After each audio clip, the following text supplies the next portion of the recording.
আসসালামু আলাইকুম। যারা পাইথন বোঝেন তাদের জন্য এই ভিডিওটা অনেক হেল্পফুল হবে। ঠিক আছে? যারা পাইথন বুঝেন আর যারা বুঝেন না তারাও পারবেন। যে একটু একটু ভালো স্টুডেন্ট হলে মানে ম্যাথে যাদের একটু অভিজ্ঞতা আছে তারা এটা পারবেন। Okay? How to convert decimal number, একটা ডেসিমাল নাম্বার টাইপ করবেন, সেটা বাইনারিতে, অক্টেলে এবং হেক্সাডেসিমেল আসবে উইথ প্রিফিক্স। প্রিফিক্স সহ আপনার বাইনারি, অক্টাল, হেক্সাডেসিমাল নাম্বার আসবে। পাইথনের মাধ্যমে সেটা আমরা প্রকাশ করতে পারবো। Number with Python. How to convert decimal number two binary, octal and hexadecimal. একটা নাম্বারকে তিনটা নাম্বারে কনভার্ট করতে পারবো আমরা। কিভাবে লিখতে হয়? প্রথমে একটা ভেরিয়েবল নেবেন ডেসিমাল সমান সমান ইউজার ইনপুট নিব। যারা পাইথন বুঝেন ইউজার ইনপুট কি তারা জানেন। Okay, print the conversion of decimal number, decimal is এত। এখন কিভাবে কনভার্ট? বিন হচ্ছে গিয়া সেই ফাংশন যেটা ডেসিমালকে বাইনারিতে কনভার্ট করে। অক্ট, ওসিটি, অক্ট হচ্ছে সেই ফাংশন যেটা কি করে অক্টালে কনভার্ট করবে, ডেসিমেলকে অক্টালে কনভার্ট করবে।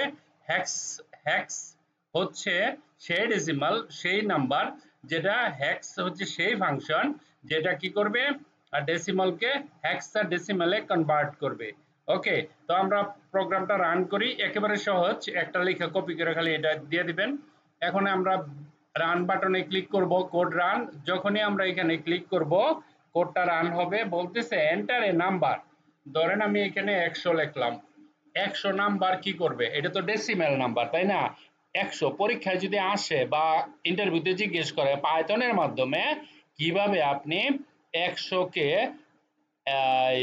কিসে বাইনারিতে কনভার্ট করবেন, অক্টালে কনভার্ট করবেন, হেক্সাডেসিমেলে কনভার্ট করবেন, এই তিনটা ইয়েতে কনভার্ট করবেন। একেবারে ইজি। এন্টার এ নাম্বার, আমি 100 দিছি। জাস্ট একটা এন্টার দেওয়ার সাথে সাথে the conversion of decimal number 100 is, দেখেন ওবি হচ্ছে প্রিফিক্স, ওবি হচ্ছে প্রিফিক্স। ওকে, ওবি না, শূন্য বি, জিরো বি হচ্ছে প্রিফিক্স। দেখেন 100 বাইনারি হচ্ছে 11001000 ইন বাইনারি। ওকে, 0 ও 144 হয়েছে অক্টাল অ্যান্ড 0x হচ্ছে 64 ইন হেক্সাডেসিমাল। ওকে, যারা হেক্সাডেসিমাল সম্পর্কে আইডিয়া আছে তারা এটা বুঝবেন, যারা অক্টাল সম্পর্কে আইডিয়া আছে তারাও বুঝবেন, যারা বাইনারিতে অভিজ্ঞতা আছে তারাও জানবেন। কিন্তু আমরা পাইথনের সাহায্যে সেটা নির্ণয় করতে পারি অনেক সহজে। ঠিক আছে?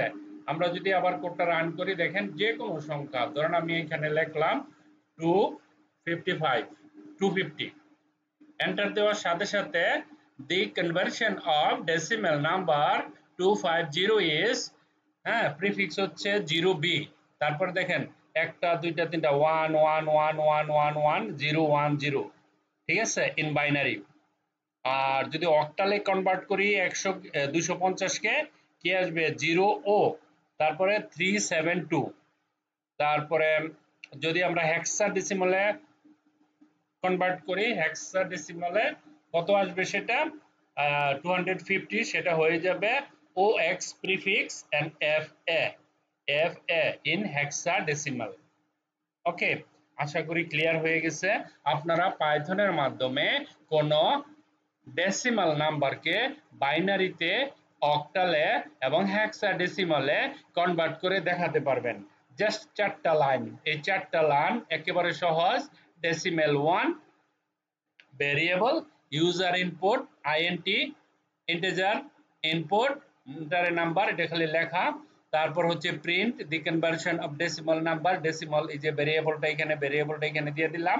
তারপরে ইজ, তারপরে প্রিন্ট বাইনারির ফাংশন দিলাম, বাইনারি ফাংশন বিন, অক্টালে ফাংশন অক্ট এন্ড হেক্সাডেসিমালের ফাংশন হেক্স। এটি দিয়ে ফাংশন দেওয়ার পরে ভেরিয়েবলটা বসায় দিবেন, অটোমেটিকলি ভেরিয়েবল। কত সহজে দেখেন। আর আমরা এগুলি যদি নর্মাল ভাবে খাতা কলম নিয়ে করতে যাই কত সময় লাগে না? আর পাইথনের মাধ্যমে আমরা অনেক সহজ। যে কোনো জায়গায় আপনি কোনো প্রোগ্রামে অংশগ্রহণ করার পর আপনি এই 3টা লাইন, খালি 4টা লাইন মুখস্থ করে লিখে দিলে অটোমেটিকলি হয়ে যাবে। Thank you very much for watching this video. Bye by.